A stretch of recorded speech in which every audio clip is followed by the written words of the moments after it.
কি নাম তোমার? অন্বেষা। ভাই তো দারুণ অভিনয় করে রে, কত সুন্দর অভিনয় করে।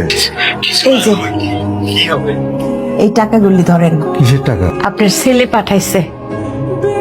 আমার ছেলে এখন উপার্জন করে, একটা গাড়িও বলে কিনছে। গাড়ি কিনছে? ওই গাড়িতে বলে আপনারে আমারে বাইরে সরায়া পুরা গ্রাম ঘুরবো। আর বলছে যে আব্বারে টাকাগুলি দিও, আর আব্বারে বইলো যে জীবনে আব্বার কত টাকা চুরি করছি, আব্বারে দিও মা টাকাগুলি। তোমার লাগে কথা হয়? উমা, মা ছেলে কথা হইব না? আমার একটু কথা কয়ে দাও না। দাও তো তোমার আব্বারে ফোনটা ধরাই দি। তুমি বোঝাও ফ্যামিলিকে।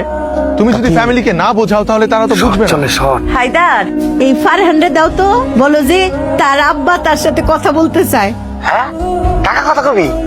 আমি আমি একটু আগে বুঝতে পারছি না। তুমি তুমি ব্যাপারটা দায়িত্ব নিয়ে কি হয়েছে? কাকা কাকা কথা কবি দাও। বাবা, তোমার আব্বা তোমার সাথে কথা বলবে। বাবা। আসসালামু আলাইকুম আব্বা। ওয়ালাইকুম সালাম। কেমন আছো বাবা? আমি ভালো আছি, আপনি কেমন আছেন? আপনার শরীর কেমন আছে? আছি, ভালো আছি। বাবা, গ্রামের মানুষ তো সব পাগল, তোরে খালি দেখতে চায়। বাবা আপনি দেখতে চান না আপনার ছেলের? কালকে আয় বাবা।